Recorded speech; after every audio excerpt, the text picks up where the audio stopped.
सबसे पहले आप सभी बच्चों को मैं बहुत बहुत बहुत थैंक यू बोलना चाहता हूं, क्योंकि इतने कम समय में आपने जो हमारे चैनल को प्यार दिया है और आपने जो हमारे चैनल को सपोर्ट किया है, उससे हमें बहुत मोटिवेशन मिलती है। आपके इतने अच्छे अच्छे इतने सारे कमेंट्स आते हैं हमारे पास कि सर हमारी पढ़ाई चल रही है आपके साथ, हमारे स्कूल में बहुत अच्छे मार्क्स आए हैं। तो ये सब पढ़कर, ये सब सुनकर मुझे भी बहुत मोटिवेशन मिलती है। और बच्चों, मैं चाहता हूं कि मैं इसी तरह आपको 100% बेस्ट क्वालिटी कंटेंट प्रोवाइड करता रहूं, ताकि आपके स्कूल में और आपके फाइनल एग्जाम्स में मार्क्स बहुत अच्छे आए। अब इस छोटे से वीडियो मैसेज में मैं आपको एक बहुत ही इंटरेस्टिंग चीज बताने आया हूं। क्या आपको पता है, जब आप हमारी वीडियोस को देखते हैं तो नीचे आपको एक थैंक्स का बटन नजर आता है। ये YouTube का एक बहुत ही अमेजिंग फीचर है जिसको बोलते हैं सुपर थैंक्स। आप सभी बच्चों के प्यार और आप सभी बच्चों के ही कम्युनिटी को मिलाकर हमारा ये चैनल बनता है।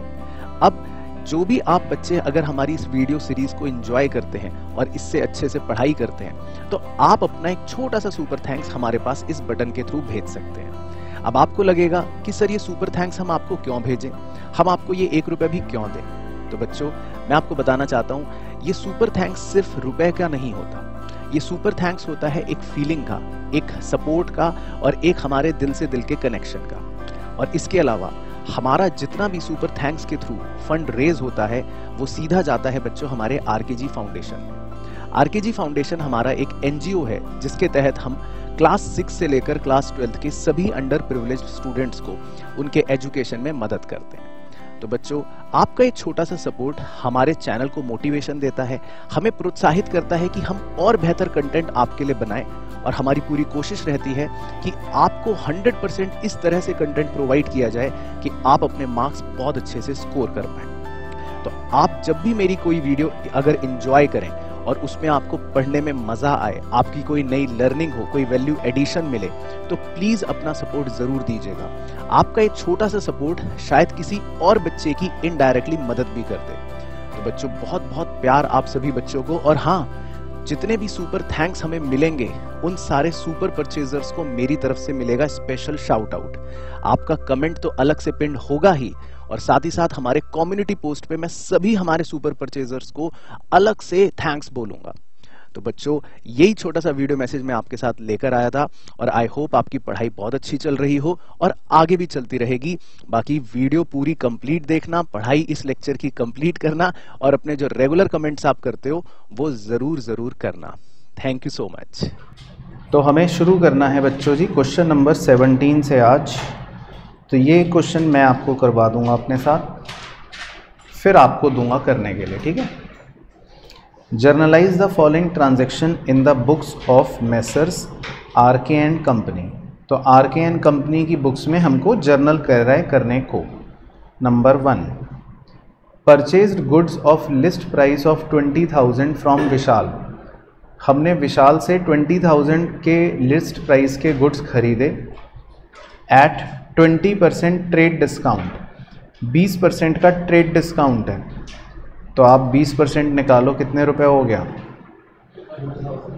4,000। तो 4,000 का इसका मतलब आपको डिस्काउंट मिल गया अगेंस्ट चेक पेमेंट, और पैसे आपने चेक से दिए। चलो, तो आप बोलो क्या होगी जर्नल एंट्री, मैं लिखता रहूँगा। वेरी गुड, तो आप भी नोट कर लो, मैं भी नोट कर लेता हूँ। तो आज सब कुछ आप बताओगे, मैं तो सिर्फ नोटिंग का काम करूँगा। तो purchase account debit to bank account, कितने रुपए? 16,000, ठीक है। उसके बाद number 2, purchased goods of list price of 20,000 from Naman at 15% trade discount. तो 15% ट्रेड डिस्काउंट निकालो, कितना हो गया? 3,000, और लिखा है अगेंस्ट कैश, तो आपने कैश दिया, तो बोलो एंट्री। वेरी गुड जी, परचेज अकाउंट डेबिट कितने रुपए?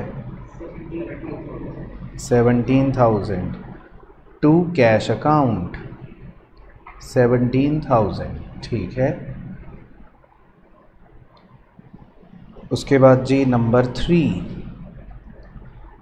3 में है purchased goods of list price of 30,000 from Amrit at 20% trade discount. तो आपने 20% ट्रेड डिस्काउंट दिया, कितना हो गया 6,000, और लिखा है आपने गुड्स खरीदे फ्रॉम अमृत, अमृत से खरीदे गुड्स। तो बताओ entry, purchase account debit to Amrit, very good.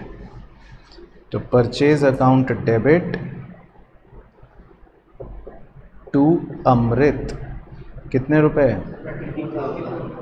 24,000, ठीक है, वेरी गुड। उसके बाद number 4, purchase goods from Hari and company of list price 40,000 for ₹35,000 against cash. तो आपने हरी एंड कंपनी से 40,000 रुपये के गुड्स खरीदे, लेकिन 35,000 में खरीद लिए against cash.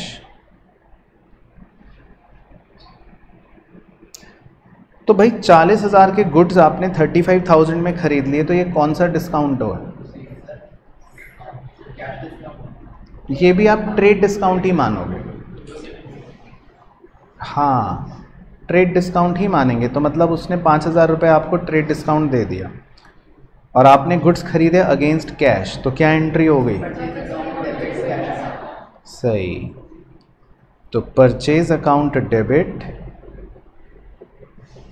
To cash account, कितने रुपए 35, ठीक है, वेरी गुड। उसके बाद number 5, goods purchased from Amrit of list price 10,000 return. तो पहले आपको अमृत ढूंढना पड़ेगा, अमृत कहाँ है। कोई अमृत नाम के व्यक्ति से हमने गुड्स खरीदे थे, थर्ड में, हाँ थर्ड में खरीदे थे, है ना। तो अब आपको गुड्स पसंद नहीं आए अमृत के, तो आपने 10,000 रुपये के लिस्ट प्राइस के उसको वापस लौटा दिए। तो बताओ जी, परचेज रिटर्न, तो क्या एंट्री होगी नंबर 5 की? Amrit debit to purchase return, very good. Amrit debit to purchase return account, कितने रुपए 10,000। तो ये 10 में से 9 बच्चे एग्ज़ाम में 10,000 ही लिखते हैं और वो गलत होता है। आपने भी 10,000 ही लिखना है ना। आओ मेरे छोटे मासूम भोले बच्चों, अब आप थर्ड पॉइंट को ध्यान से पढ़ो। जब आपने अमृत से गुड्स खरीदे थे, उनकी लिस्ट प्राइस थी 30,000, तो कितना डिस्काउंट भी अमृत ने आपको दिया था? 20% ट्रेड डिस्काउंट दिया था ना। तो जब आप वापस कर रहे हो गुड्स और लिस्ट प्राइस लिखा है 10,000, तो वो डिस्काउंट का इफेक्ट आपको अपने आप दोबारा लगाना पड़ता है 8,000, नहीं तो फिर गलत हो जाएगा। तो यानी कि जब खरीदते समय 20% ट्रेड डिस्काउंट मिला, तो वही गुड्स जब आप वापस भी करोगे, तो ये थोड़ी ना कि 10,000 रुपए के वापस हो रहे होंगे, तो गुड्स भी तो इसका मतलब वो 8,000 के रहे होंगे ना। 20% लेस वहां पे भी तो करो। जब खरीदते समय डब्बा सस्ता मिला, तो वो डब्बा वापस करते समय भी तो सस्ते दामों का ही रहा होगा ना। तो ये बात बच्चे एग्जाम में भूल जाते हैं। तो 99% बच्चे 10,000 ही लिखते हैं, जो गलत हो जाएगा। तो आपको लेकिन सही कितना रुपए लिखना है? 8,000, क्योंकि आपको ट्रेड डिस्काउंट 20% यहाँ पर भी ध्यान रखना पड़ेगा। ठीक है, क्लियर हो गया पॉइंट। उसके बाद number 6, sold goods to Parul. अब आपने गुड्स बेचे हैं पारुल को of list price 40,000 at 10% trade discount. तो कितना हो गया डिस्काउंट? 4,000 डिस्काउंट हो गया। और लिखा है अगेंस्ट चेक पेमेंट, आपको चेक मिला, तो क्या एंट्री होगी? Very good. तो लिख लो answer, bank account debit to sales account. कितने रुपए? 36,000। ठीक है। उसके बाद नंबर 7, नंबर 7 में लिखा है जी sold goods to Aman of list price 30,000। आपने अमन को गुड्स बेचे 30,000 की लिस्ट प्राइस के एट 10% ट्रेड डिस्काउंट। तो कितना हो गया डिस्काउंट? 3,000 अगेंस्ट कैश, पैसे मिल गए। तो क्या एंट्री होगी? ठीक है, वेरी गुड। तो लिख लो cash account debit to sales account. कितने रुपए?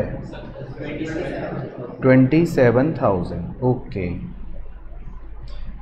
उसके बाद नंबर 8, नंबर 8 में लिखा है जी sold goods to Pavan. Pavan को गुड्स बेचे आपने of list price 20,000 at 10% trade discount. कितना हो गया डिस्काउंट? 2,000। तो पवन को बेचे, क्या हो गई entry? Pawan debit to sales account. Very good. तो लिख लो answer Pawan debit to sales account. कितने रुपए? 18,000। उसके बाद जी number 9 sold goods to Yamini.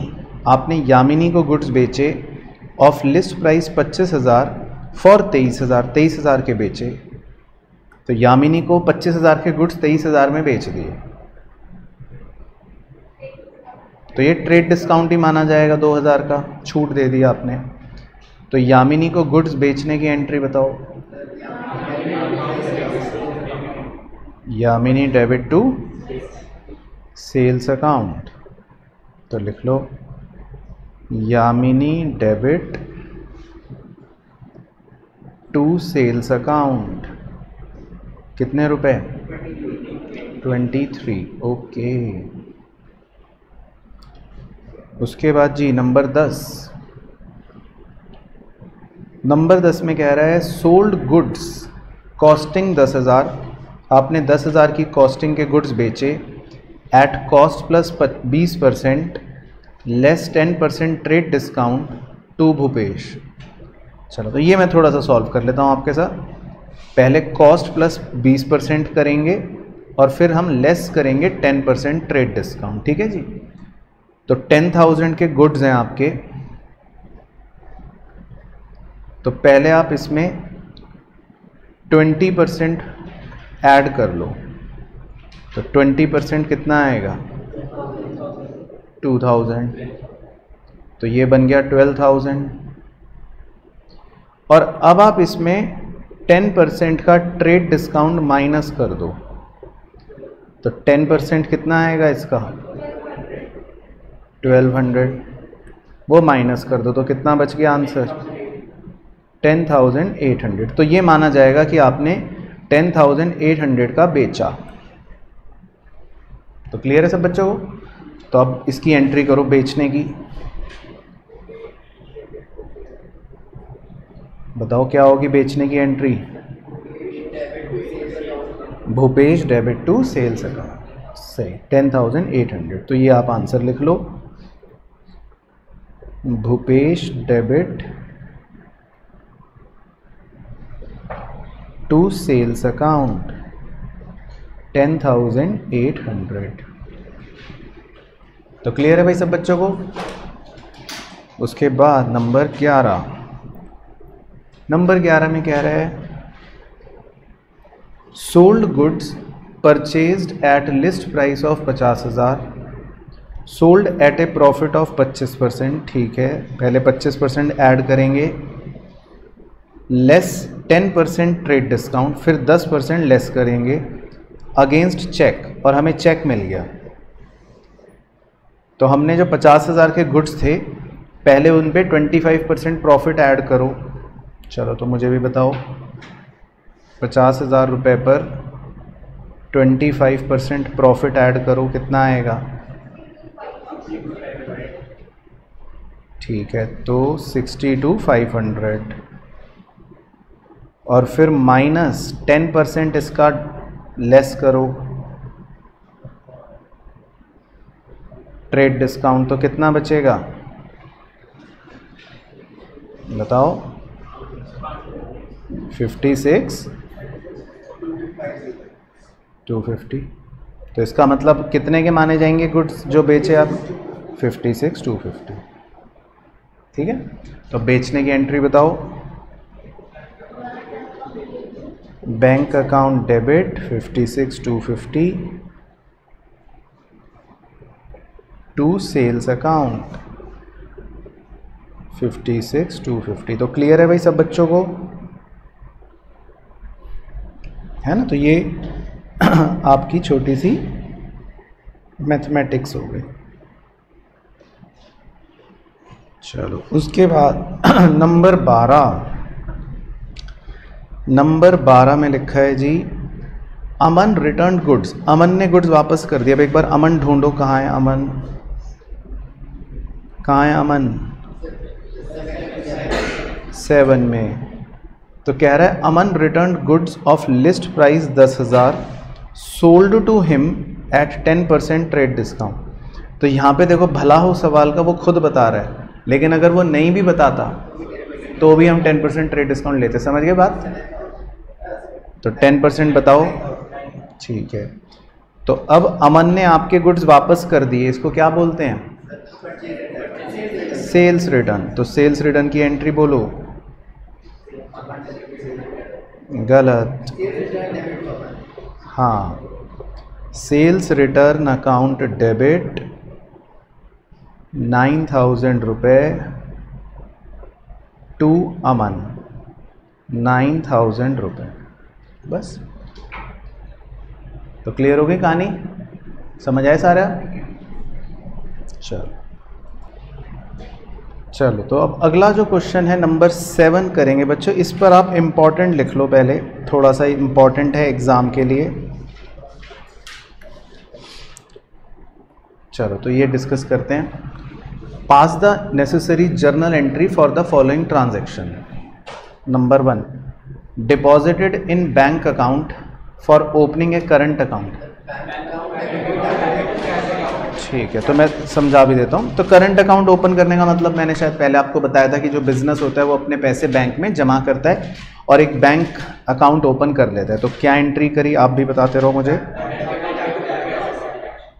तो bank account debit, okay, 10,000 to cash account. तो मतलब हमने बैंक में पैसे जमा करे। Bank account debit to cash account. उसके बाद नंबर 2, विड्रॉन फ्रॉम बैंक। आपने बैंक से पैसा निकाल भी लिया। Very good. तो ये हो गया उल्टा। 2 अप्रैल को cash account debit 5,000 to bank account 5,000। उसके बाद जी 5 तारीख को, 5 को लिखा है received a cheque from Ramesh. अब हमें रमेश से चेक मिला है 5 तारीख को, ठीक है। To whom goods were sold for 12,000 last year. हमने रमेश को गुड्स लास्ट ईयर बेचे थे 12,000 के, मतलब बेसिकली आपको रमेश से 12,000 रुपये लेने थे। लेकिन लिखा है उसके नीचे लिखा है allowed him 1% discount on payment. पर आपने कहा कि भाई हम तुम्हें ना 12,000 रुपये नहीं लेंगे तुमसे, तुम्हें 1% की छूट दे देंगे। तो 1% की छूट का मतलब हो गया 120 रुपये। आपने डिस्काउंट उसको अलाउ कर दिया। तो इसका मतलब आपको कितने का ही चेक मिला होगा? बस 11,880 का। ठीक है, पहले इतना क्लियर हो गया सबको? तो अब बताओ 5 अप्रैल को जब चेक मिला रमेश से तो क्या एंट्री आपने करी? Cheque in hand account debit. Very very very good. Discount allowed account debit. Very good. तो जिसने ये करा वो बच्चा मेरी तरह होशियार है, और जिसने ये नहीं करा वो इसका मतलब आपकी तरह नकली है। तो तुम तो नकली हो। तो यही करा है आपने भी। अच्छा चलो मैं फिर भी बता देता हूँ। आपको चेक इन हैंड इसलिए डेबिट करना है अभी क्योंकि आपने चेक अभी सिर्फ रिसीव करा है, अभी आपने वो जमा नहीं करा बैंक में, जमा करा आपने अभी 2 दिन बाद। आगे पढ़ो। तो अब आगे पढ़ते हैं। नंबर 7 तारीख को लिखा है Ramesh check deposited in bank. अब जमा करा आपने 7 तारीख को, तो अब बताओ 7 अप्रैल को चेक जमा कर दिया तो क्या एंट्री होगी? तो बैंक अकाउंट डेबिट। अब आपने वो चेक जो है ना, ये वाला चेक, अब ये बैंक में जमा कर दिया, हाँ, तो बैंक अकाउंट डेबिट हो जाएगा और चेक इन हैंड अकाउंट को अब आप क्रेडिट कर दोगे क्योंकि वो जमा हो गया चेक। तो 11,880 का चेक आपका बैंक में जमा हो गया, डिपॉजिट हो गया। तो क्लियर हो गया पॉइंट? चलो, तो ये भी हो गया जी 7 तारीख को। उसके बाद 9 तारीख पे सितारा लगा लो, सबसे इम्पोर्टेंट और नया पॉइंट शायद आपके लिए। 9 तारीख को बैंक से फ़ोन आया, बैंक कह रहा है कि जो रमेश का चेक आपने डाला था वो तो बाउंस हो गया। मैंने कहा अच्छा, क्यों, क्या गड़बड़ है? तो कुछ भी गड़बड़ होगी, वो बाउंस हो गया। तो बैंक को गुस्सा आता है हम पे, तो बैंक कहता है कि अब 20 रुपये और मैं काट रहा हूँ आपके खाते से, तो इसको बोलते हैं बैंक चार्जेस, 20 रुपये। तो मतलब ये कि मुझे 9 तारीख को बैंक से फ़ोन आया और मुझे पता लगा कि रमेश का चेक जो मैंने डिपॉजिट करा था वो बाउंस हो गया, डिसऑनर हो गया, और बैंक इस बात के 20 रुपये और काट रहा है मेरे खाते से। तो अब 9 अप्रैल को हम क्या एंट्री करेंगे?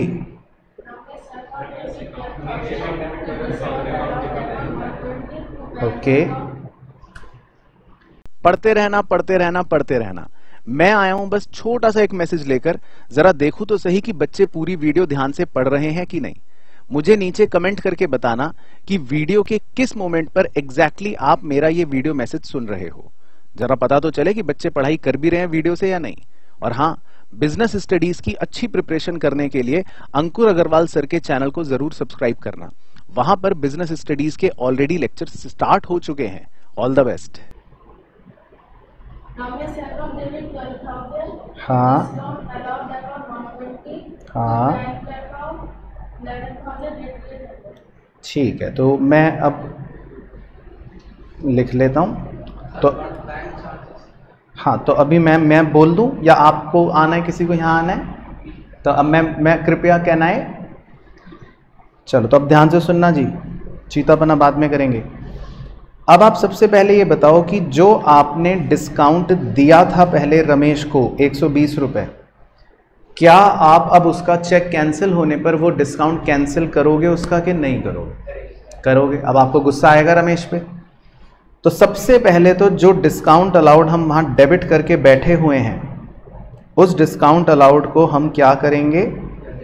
क्रेडिट कर देंगे, कैंसिल कर देंगे। तो सबसे पहले तो हमने रमेश के उस 120 रुपये के डिस्काउंट अलाउ को ख़त्म करा। हमने कहा भाई रमेश भाई, तुम्हारा डिस्काउंट कैंसिल, 120 रुपये कैंसिल, ठीक है। फिर हमारे बैंक से कितने रुपए कटे होंगे टू बैंक अकाउंट, वो सोचते हैं। तो आप कह रहे हो 20 रुपये कटे होंगे, बिल्कुल सही सोच रहे हो। 20 रुपये किस बात के कटे हैं? बैंक चार्जेस के कटे हैं, तो वो तो है ही है। प्लस चेक जो बाउंस हुआ वो कितने का बाउंस हुआ था? चेक कितने का था? 11,880 का। वो भी तो पैसे बैंक से कट गए ना। तो बैंक से टोटल कितने रुपए कटेंगे आपके? 11,900। तो बैंक से आपके टोटल कितने रुपए कट गए? 11,900। तो क्लियर हो गए? पहले इतना स्टेप बाय स्टेप समझना है। तो अब आप रमेश से कितने रुपए मांगोगे? 20 रुपए भी मांगोगे, 11,880 का जो पैसा चेक का बाउंस हुआ वो भी मांगोगे, और 120 का जो आपने उसको तब डिस्काउंट दिया था वो भी कैंसिल कर दिया आप, तो वो भी मांगोगे। तो मतलब कुल मिलाकर अब टोटल कर लो आप, रमेश से पता है कितने रुपए मांगोगे आप टोटल? 12,020 रुपए। तो आप रमेश से 12,020 रुपए मांगोगे। तो आप इसका ये आंसर नोट कर लीजिए, ये सही आंसर बनेगा। तो रमेश डेबिट 12,020, इसका मतलब रमेश से आप 12,020 रुपये मांगोगे टोटल। और क्यों मांगोगे? 120 का डिस्काउंट कैंसिल हो गया और 11,880 का चेक बाउंस हो गया और 20 रुपये बैंक चार्जेस लग गए, तो सब मिला जुला के आप रमेश से 12,020 रुपये अब मांगोगे। अब आगे चलते हैं, अब देखते हैं क्या हुआ, रमेश ने पैसे दिए या रमेश नालायक है। अब 20 तारीख को पढ़ो, इस पे भी एक सितारा लगा लेते हैं। Ramesh settled his account, okay, तो रमेश कह रहा है मैं पैसे दे दूंगा या दे दिए। Ramesh settled his account by issuing cheque, तो रमेश ने हमें एक और चेक दे दिया, कह रहा है ये लो चेक ले लो, और लिखा है इंक्लूडिंग 60 रुपये फॉर इंटरेस्ट। मतलब रमेश कह रहा है मैं 60 रुपये आपको ब्याज के भी दे रहा हूं, बड़ी अच्छी बात है बच्चों ये तो वैसे रमेश से मुझे कितने रुपए लेने थे बताओ, अभी 12,020 लेने थे ना, देखो, और वो कह रहा है मैं 60 रुपये ब्याज के भी दूंगा आपको, तो उसने बताओ हमें कितने रुपए का चेक दिया, 12,080 का। देखो क्रॉस चेक हो गया ना किताब से ऑटोमेटिकली, तो इसका मतलब हमने पहले सही करा था। तो अब हमें 12,080 का चेक मिला रमेश से, ठीक है ना, 20 तारीख को। तो बताओ क्या एंट्री होगी, चेक इन हैंड नहीं करेंगे मैडम, अब बताओ क्यों नहीं करेंगे, क्योंकि बाद में कहीं लिखा नहीं है कि रमेश का चेक हमने डिपॉजिट करा है, तो हम क्या मानेंगे कि रमेश का चेक आपने सेम डे ही डिपॉजिट कर दिया। तो अब जो हमें रमेश से इस बार चेक मिला है ना, वो सेम डे ही डिपॉजिट हो गया। या तो बता दो, आप बता दो कहीं बाद में लिखा है जमा करा, बाद में तो नहीं लिखा ना कहीं, तो इसका मतलब आपने रमेश का चेक सेम डे ही डिपॉजिट कर दिया। ये बात क्लियर है सब बच्चों को ना। चलो तो रमेश का चेक सेम डे डिपॉजिट कर देते हैं। तो बैंक अकाउंट डेबिट 12,080 रुपये टू क्या रमेश। अब रमेश का अकाउंट जो सेटल हुआ कितने रुपए का सेटल हो गया, वो पूरा का पूरा 12,020 का, और 60 रुपये हमें किस बात के मिले, इंटरेस्ट के। तो इसको हम लिख सकते हैं इंटरेस्ट रिसीव्ड अकाउंट। ये हमारी इनकम हो गई, मतलब अगर किसी को इसमें रूल्स जानना हो तो ये हमारा रेवेन्यू बढ़ गया, तो इसीलिए क्रेडिट हो गया। तो 60 रुपये का हमें इंटरेस्ट मिल गया। तो ठीक है, क्लियर हो गया। तो ये भी अच्छा पॉइंट था। तो ये दोनों ट्रांजैक्शन बच्चों दोनों इंपॉर्टेंट थी, थोड़ा सा यूनिक थी, तो इम्पॉर्टेंट थी। चलो उसके बाद अब सिंपल है, अब तो आपसे पूछ सकता हूँ मैं 21 में लिखा है कैश डायरेक्टली डिपॉजिटेड बाय राजा, मतलब हमारा कोई कस्टमर है, ग्राहक है राजा, उसने हमारे बैंक अकाउंट में पैसे जमा कर दिए 8,000 रुपये। तो किसी राजा हमारे ग्राहक ने, कस्टमर ने सीधा बैंक में पैसे जमा कर दिए, बताओ एंट्री। Very good. तो बैंक अकाउंट डेबिट 8,000 रुपये टू राजा 8,000, तो सीधा 8,000 रुपये हमारे बैंक में राजा ने जमा कर दिए, हमें पैसे मिल गए राजा से। Bank account debit to Raja. उसके बाद जी 23 bank draft got issued. Bank draft का मतलब आप चेक ही समझ लो चाहे, in favour of messrs Lal and sons 5,000। तो आपने 5,000 रुपये का तो चेक इशू करा लाल सन को, और बैंक चार्जेस 700 रुपये। तो जब हम ड्राफ्ट बनवाते हैं ना बैंक में जाके, तो बैंक चार्जेस भी ले लेता है 700 रुपये के। चलो तो 23 अप्रैल की भी बताइए बच्चों जी क्या एंट्री करी। Lal and sons debit, Lal and sons को कितने रुपए दिए आपने, 5,000। बैंक चार्जेस अकाउंट डेबिट, खर्चा कितना, 700। तो कुल मिला के आपके खाते से कितने रुपए कट गए, तो टू बैंक अकाउंट 5,700। तो Lal and sons debit 5,000, bank charges debit 700, to bank account 5,700। उसके बाद जी 28 अप्रैल, इस पर अभी आप एक आर का सिंबल बना लेना। आर के सिंबल का मतलब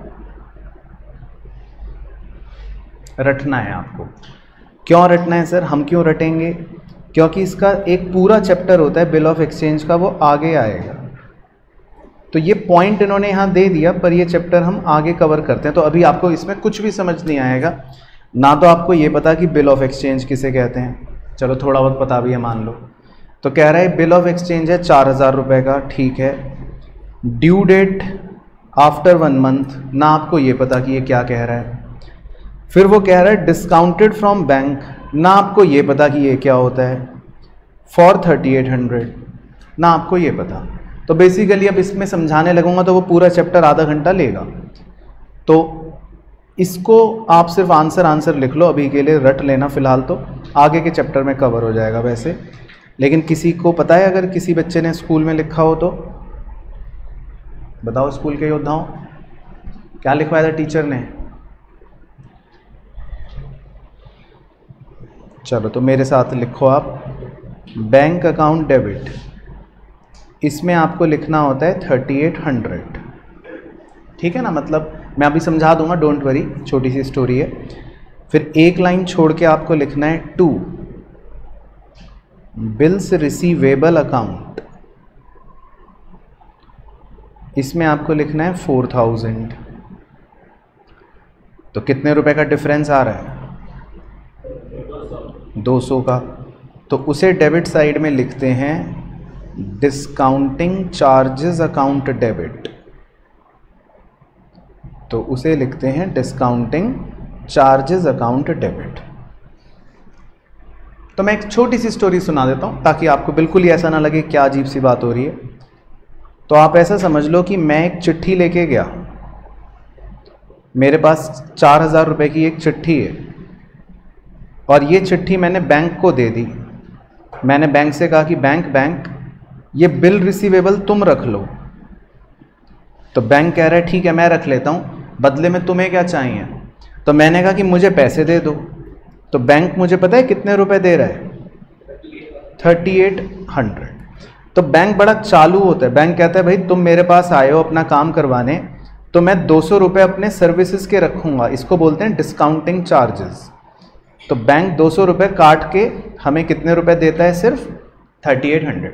तो ये स्टोरी हम चैप्टर में एक आगे पढ़ेंगे तब और अच्छे से समझ आ जाएगी, लेकिन इसकी जर्नल एंट्री फिलहाल आप ये याद कर लेना, ठीक है। तो इसकी नरेशन लिख लो जी, बीइंग बिल डिस्काउंटेड, इसे बोलते हैं being bill discounted.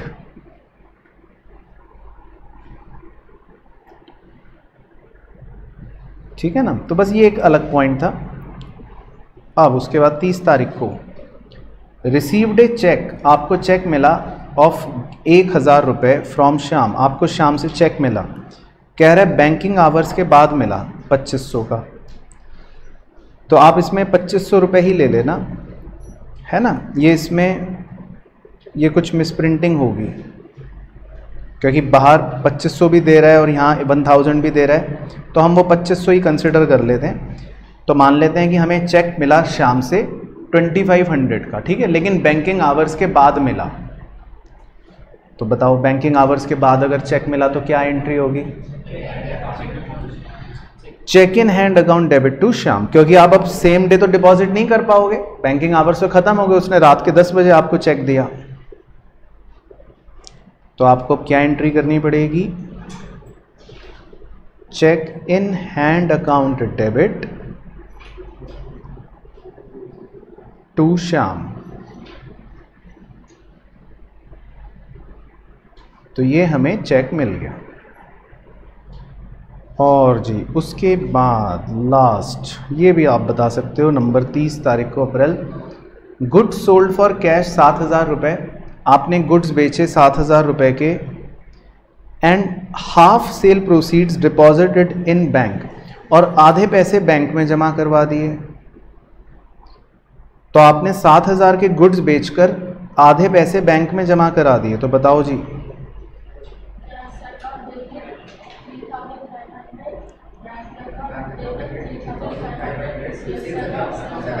Very good. तो कैश अकाउंट डेबिट 3500 है ना, आधे, बैंक अकाउंट डेबिट 3500 आधे, टू सेल्स अकाउंट, 7,000 की सेल करी, तो बिल्कुल सही।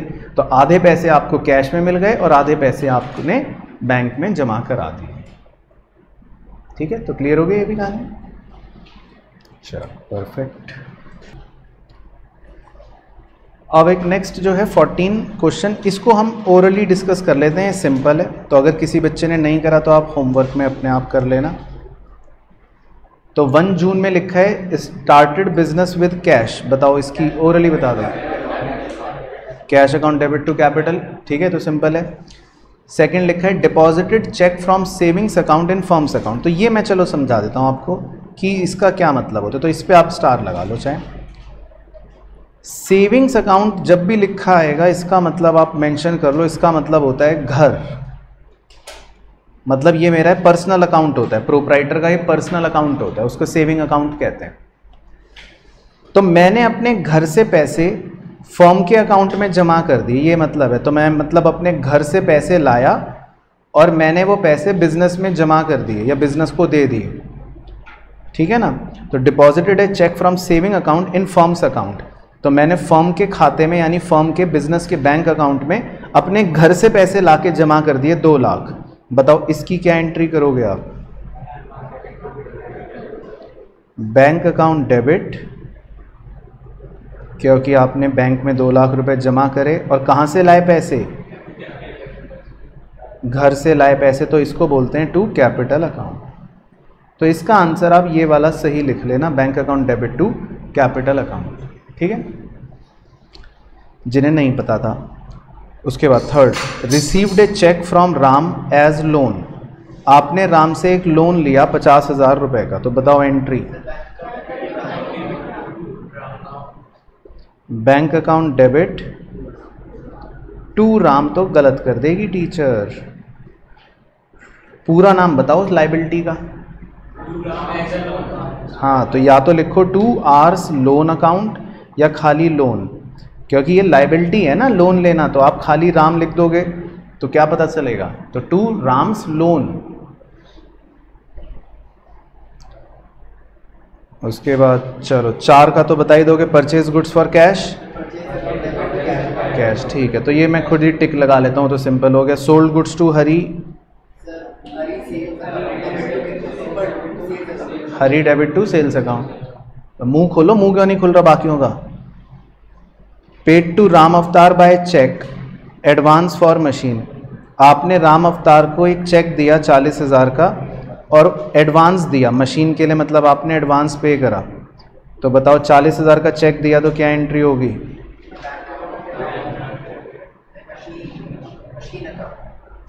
नहीं, नालायक बच्चे, एडवांस अकाउंट डेबिट। एडवांस एक एसेट होता है ना, जब आप किसी को एडवांस देते हो ये आपके लिए एक नया एसेट क्रिएट हो रहा है, तो आपको एडवांस देने को एडवांस अकाउंट ही लिखना पड़ेगा या एडवांस फॉर मशीन लिखना पड़ेगा, मतलब दिखाना पड़ेगा ना भाई ये क्या है पैसे, 40,000 टू बैंक। तो एडवांस या advance for machine account debit to bank.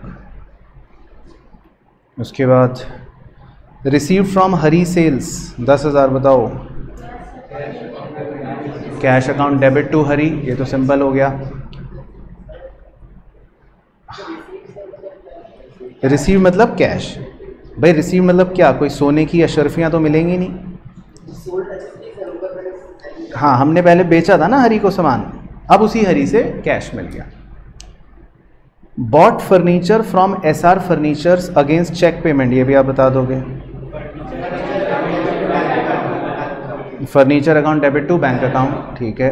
Paid rent by cheque, rent account debit to bank account, ठीक है।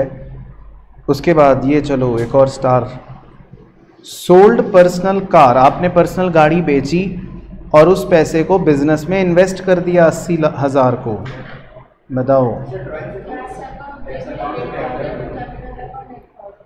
Very good madam.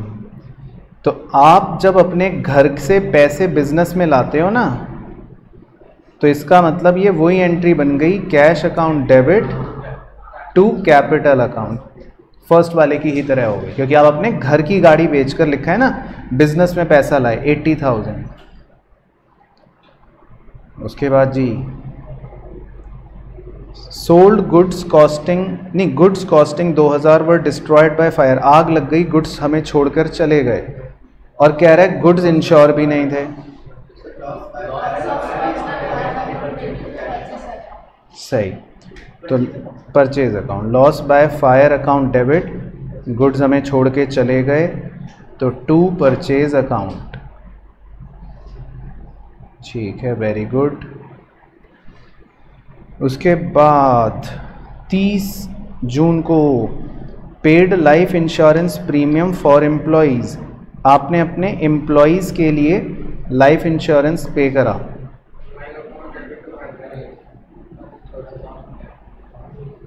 हाँ बोलो तो क्यों गलत है ड्राइंग अकाउंट डेबिट? वो कह रहा है ड्राइंग अकाउंट डेबिट टू,